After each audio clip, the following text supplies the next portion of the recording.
Never let anyone know what you intend to do until it's done. Time alone reveals your true place in people's hearts.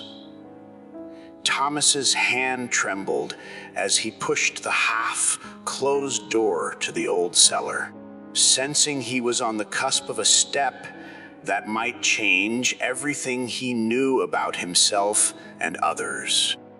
He hesitated briefly, thinking that revealing his dream too early could place it in the hands of those who would exploit or undermine it. The beam of his flashlight seemed to battle the darkness of the stone walls, and the damp smell mixed with an indefinable sense of trepidation.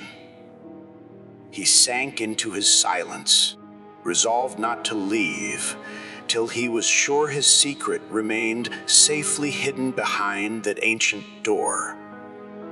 The next morning, he met his longtime friend Andrew at their usual cafe. A wary silence hung between them until Andrew broke it with a sudden question. "You've been out of sight for a while. Are you working on something big you're not telling me about? I thought we had no secrets." A tight smile stretched across Thomas's lips as he tried to mask his emotions. "Nothing is ready for discussion yet. The project's still in its early stages, and I'd rather wait." He wanted to reassure Andrew, but it was clear Thomas's words didn't extinguish the spark of curiosity in his friend's eyes. He dreaded revisiting the disappointment he had tasted before, when he shared his plans with people he trusted, only to discover they were either pursuing their own interests or taking pleasure in his downfall. A few hours later, Thomas received a call from Rebecca, an old college acquaintance known for her curiosity and opportunistic nature. "Thomas, I heard you're about to complete an amazing project. Don't deny it." Thomas tried to steady his voice. "Don't believe the rumors. There's nothing concrete yet." But she sounded confident, as if she possessed hidden threads of information. He ended the call and sank into a flood of questions. Had Andrew said something? Or was there someone else tracking his every move? That evening, he returned to the cellar, armed with his flashlight. The place was cluttered with papers and sketches, hinting at a complex innovation, a metallic device encircled by wires in an unusual design. It looked like he had laid the foundation for an invention that could turn the world of industry on its head. He placed a hand on the device's cold surface and whispered, "No one can see this yet. I won't allow it to be destroyed before it's complete." He hadn't finished the thought when he heard slow footsteps behind him. Startled, he turned around to find Andrew standing at the cellar door, his expression a mix of surprise and reproach. "Why hide all this from me, Thomas? Haven't we been friends for so long?" Days passed without Andrew divulging Thomas's secret, or so Thomas chose to believe. Yet Andrew's murky demeanor and cryptic looks sometimes made Thomas doubt his friend's loyalty. One evening, Thomas's phone rang with an unknown number. A cold voice on the other end said, "I have recordings of your device and invention. Don't trust even those closest to you." Thomas's limbs stiffened as he hung up. Who was this person? Had Andrew really been blackmailed, or were there other hidden threads at play?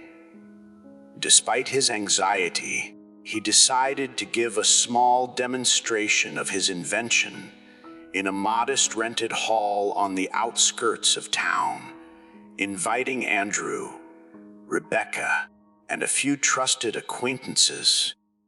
Standing before them, he unveiled a gleaming metal device, fusing advanced features that could reshape the industrial sector. The onlookers exchanged astonished glances, while a sense of expectation filled the air. Suddenly, a strange man stepped forward from the back row, carrying an overstuffed briefcase of documents, and spoke in a loud voice. "A remarkable machine, Thomas, but the contract I have here confirms it's already been sold to another company." Signed by Andrew. All eyes turned to Andrew, who entered late. He appeared flustered and tried to explain himself. "I signed under threat. I never wanted to betray you, Thomas. Believe me, if you knew what they were capable of, you'd pity me." A heavy silence pervaded the room, and uncertainty clouded Thomas's face. Taking a deep breath, he returned to the podium, holding crucial papers.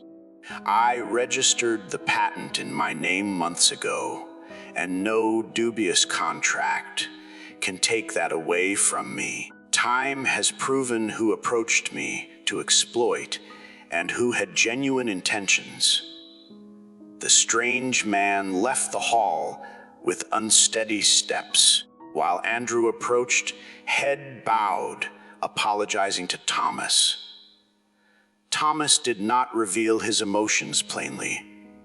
He calmly switched off the device, as though declaring the end of a tumultuous chapter. The guests sensed it was time to leave. Yet Thomas stood rooted in place, watching Andrew with eyes that carried a blend of mistrust and regret. Once everyone had gone, Thomas returned to the cellar, locked the door securely, and leaned against the wall, reflecting on all that had transpired. A mix of sorrow and resolve shone in his eyes, determined to let his dream sink deeper roots before facing the storms. He muttered to himself, "One, you safeguard your secret until it's ready. Time itself unmasks those around you. And only then do you truly know who's been a real support and who slipped in to betray you." Moral of the story: big dreams and ideas are born fragile. Greedy hands or early mockery can easily extinguish them. Sometimes, keeping silent is the best shield for your dream until it matures and finds solid ground, so no one can uproot it. In the end, only time reveals who stood by you faithfully and who sold you out or walked away halfway through.